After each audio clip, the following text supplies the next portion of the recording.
Hello everyone, welcome to my channel. In this video we have here a problem.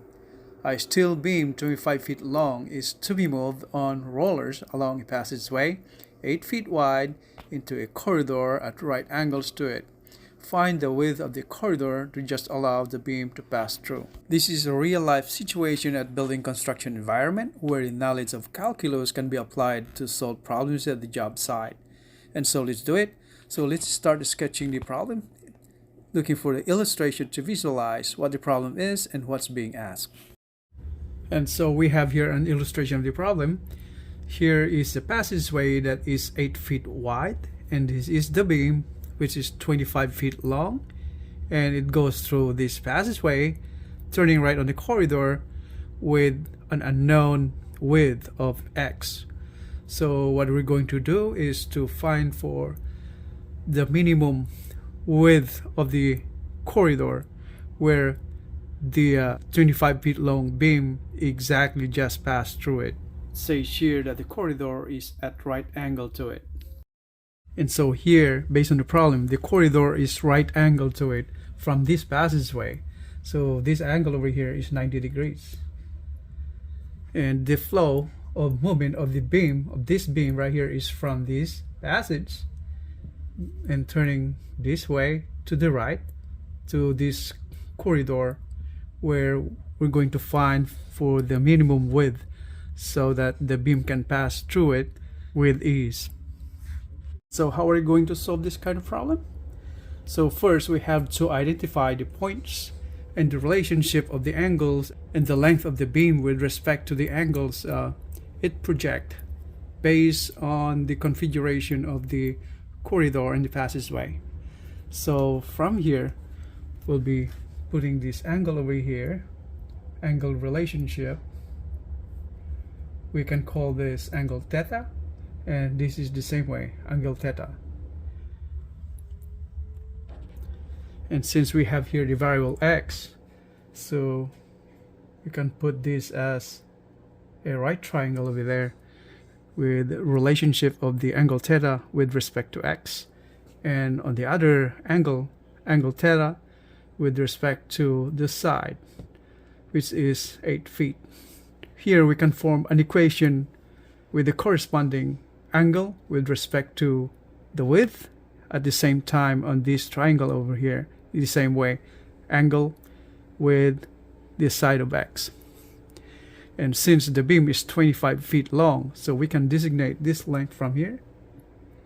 From this point to this point, we can call this as A. And from this point to this point, we can call this B. So this is length A, and the other side length B. So add this up will be equal to 25 feet, the total length of the beam.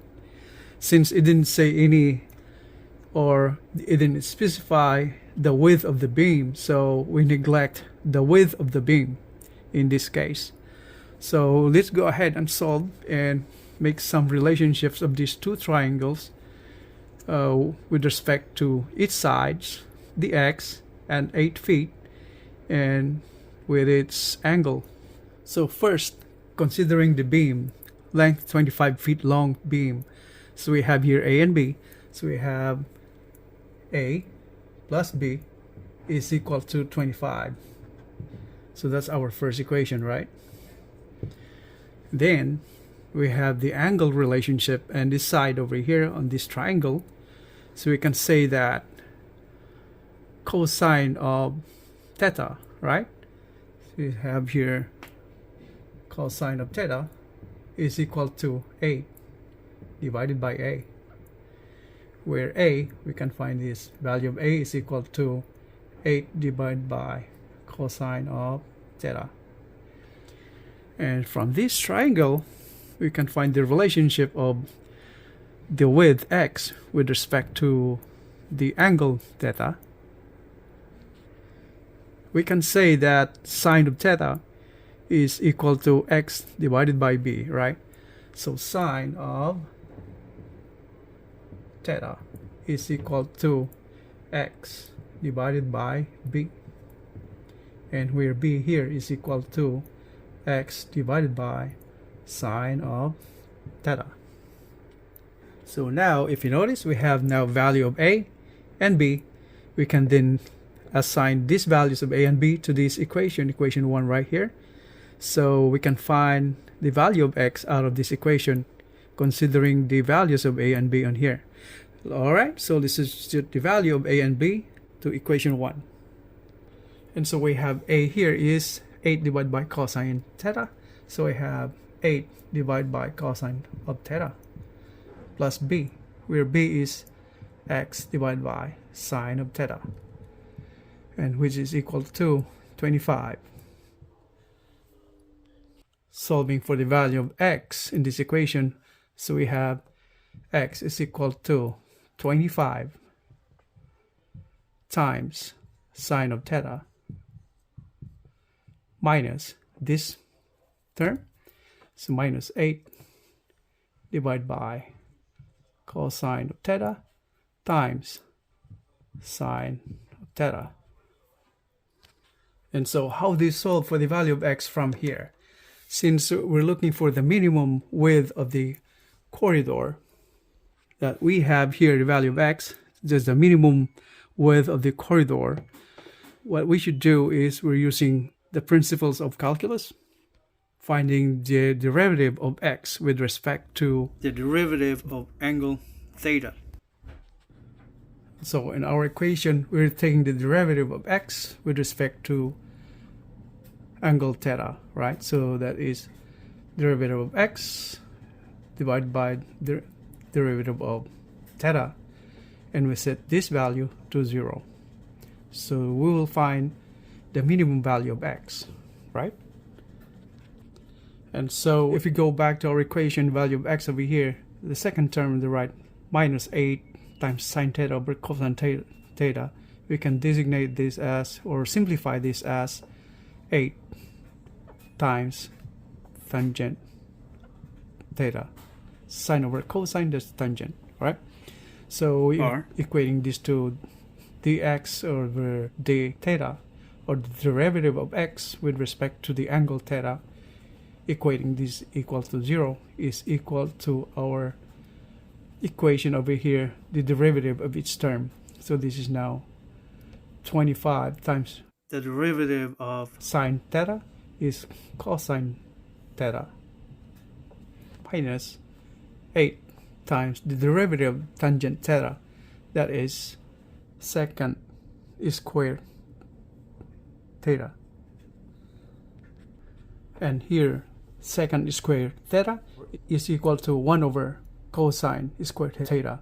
So this is the same way as 0 is equal to 25 times cosine of theta minus 8 divided by cosine squared theta. Simplifying our equation, we'll be multiplying the whole equation by cosine squared theta. So we now have 0 is equal to 25 times cosine of theta, that's cube of cosine theta, minus 8. Since here on the second term, it cancels cosine squared theta, right? So we ended up with just negative 8 or minus 8 on the second term. Simplifying our equation, this now becomes 25 cosine of theta, the cube of cosine theta is equal to 8. So looking for the value of theta, we have theta is equal to 8 over 25 to the 1/3, right? And we're going to account for the cosine. So this becomes arc cosine of the cube root of 8 over 25. So that's the value of theta. And so by using our calculator, value of theta is approximately equal to 46.84 degrees. So from here, solving for the value of x, the minimum width of the corridor, so from our equation we have that x is equal to 25 sine theta minus 8 tangent of theta.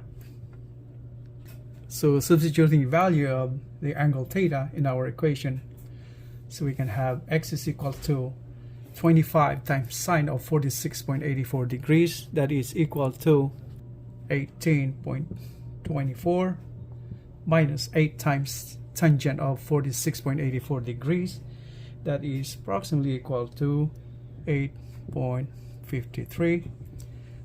Finding the value of x is 18.24 minus 8.53, that is 9.71, or let's say x is approximately 9.70, or more appropriately written as, we can round it to the next whole number in feet, so that is 10 feet. So this is our final answer.